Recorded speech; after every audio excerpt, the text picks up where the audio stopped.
Hi everyone. Today we are going to see what are vector spaces. So before coming to vector spaces, we can just recollect what are the vector operations.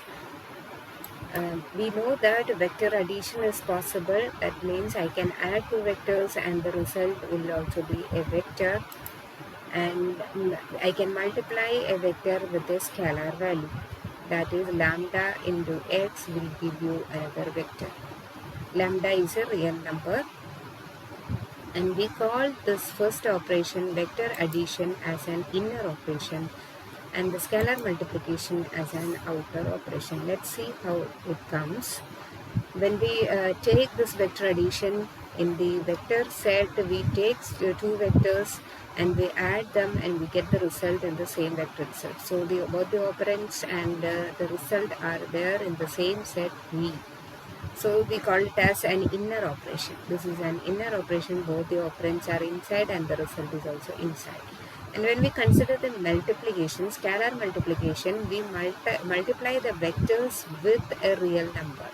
So we take one of the operand from outside and we multiply it with this vector and get the result here. Okay, so one of the operand is from outside the set, so we call it as an outer operation. So we can sum up like this. The defined operations are vector addition and scaling or multiplication with scalar. These are the operations defined on vectors, and the not defined operation is vector multiplication or which. So we can define the vector space like this. A real valued vector space V equal to V plus star is a set V with the two operations plus such that V cross V gives V, that is vector addition. We can add two vectors and the result will be a vector. We can add any two vectors and the result is a vector itself. Then the star operation such that R cross V will give you V. That means when we multiply any real number with a vector, the result remains a vector. So that is scalar multiplication. So in a vector space, these two operations should be defined like this, and some more properties to be satisfied like as follows. V plus should be the group. V plus should be an abelian group. Then there should be a distributive property like this. For all lambda belongs to R, xy belongs to V, lambda into x plus y is equal to lambda into x plus lambda into y. For all lambda psi belongs to R, x belongs to V, such that lambda plus psi into x is equal to lambda into x plus lambda in psi into x. So this lambda psi all are real numbers and x and y are the vectors. So there should be distributive property if it is a vector space. Then the next property is associativity, that is for the outer operation, that is the scalar multiplication. For all lambda and psi belongs to R and x belongs to V, such that lambda into psi into x is equal to lambda into psi into x.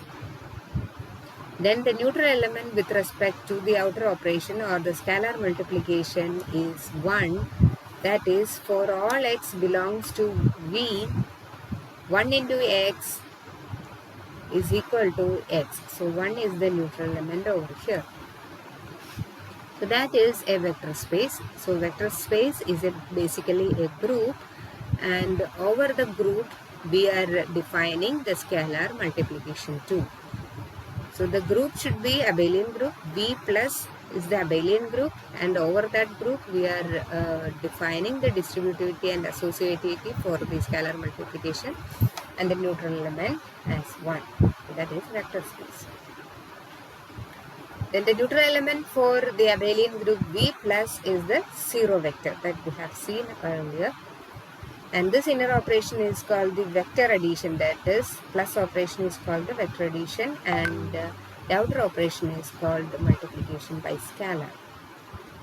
And some examples we can see the vector space examples. V is equal to A1, A2, etc.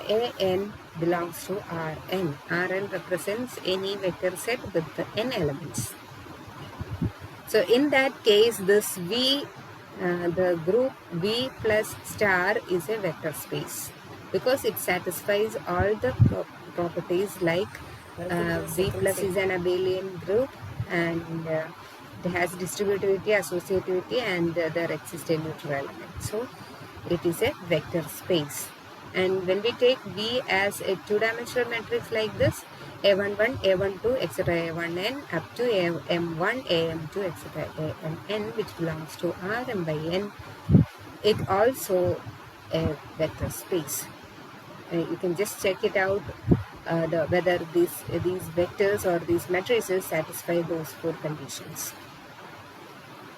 And we need to know some representation, some notations. When we represent Rn or Rn by 1, both are same.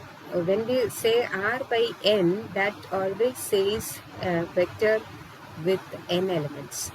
So that always represents a column vector like this, x1, x2, etc., xn. It has many rows and single columns. So this is the common vector notation. And we use the letter x to represent this vector notation. And if we have a vector like this, R1 by n, we call it as a row matrix or row vector, and it is represented as the transpose of x. So this is the common notation. So when we say about a vector, it is always a column vector. And row vectors or row matrices are represented as a transpose of this column vector. That's all about the vector spaces. In the next class, we can see what are vector